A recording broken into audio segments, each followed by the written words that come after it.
Hey everyone, welcome to my studio. Last week I started this little guy and I got pretty far, but I've kind of got this bottom part all the way around to do. So I'm going to start out with that. I'm putting this dark green tile on this very lowest part, but I don't want it to touch the bottom because I'm afraid it is, if I put it all the way down to the bottom, it's going to stick out and then it's going to be lower than the bottom. So I'm just kind of going down almost to the bottom. Now on this side, this is slanted enough that I can go ahead and put it there. Yeah, so I'm gonna put the dark green here and I'm gonna continue with the mirror on the rest of the head and the legs. And then I'll have one more type of glass or tile to figure out what I'm gonna put in between the green, light green and the dark green. So let me get after it.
Finished this little turtle yesterday, and so I'm going to grout him today with black grout.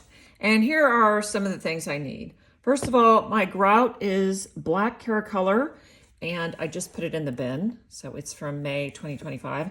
I always put the date on there just so that I know. My other one was literally a rock in here. It was from 2022, and when I had to dump it and switch it out and put this new one in there, so that's ready to go. I've got a mask. I've got a cup with some water, a spoon to stir, my spreading tool. I've got a box of shop towels over there. And this time I normally wear one glove because I like to have a clean hand. But because this is 3D and I'm going to be turning it, I'm going to wear two gloves. And I'm anticipating it being messier than a normal grouting job just because of that 3D factor.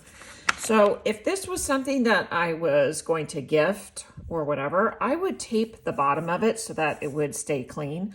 But I'm just going to put this in my garden when I'm done with it, so I don't care if it gets black grout on the bottom. No one's going to see it but me. That's it.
how this little guy came out. But to be honest with you, when I was grouting and I was turning it this way and that, I did knock off some pieces down at the bottom. And I tried fixing them while I was working and I kept falling off again because I was just handling it too much and couldn't keep track of where they were. So I will have to come back and regrout those areas, which I can't even find. I think this one was one, and over here there was one, I think. There were a few on more than 1 foot. Here's one for sure. This doesn't have grout in it. So I will come back and do that. Today's Mother's Day though, so I'm not gonna do it today. I'll have to do it later, but I really like how it turned out, and I have to wait till I fix it before I actually put it in the garden for real. That's it. That's putting it together. Thanks for watching. See you next time.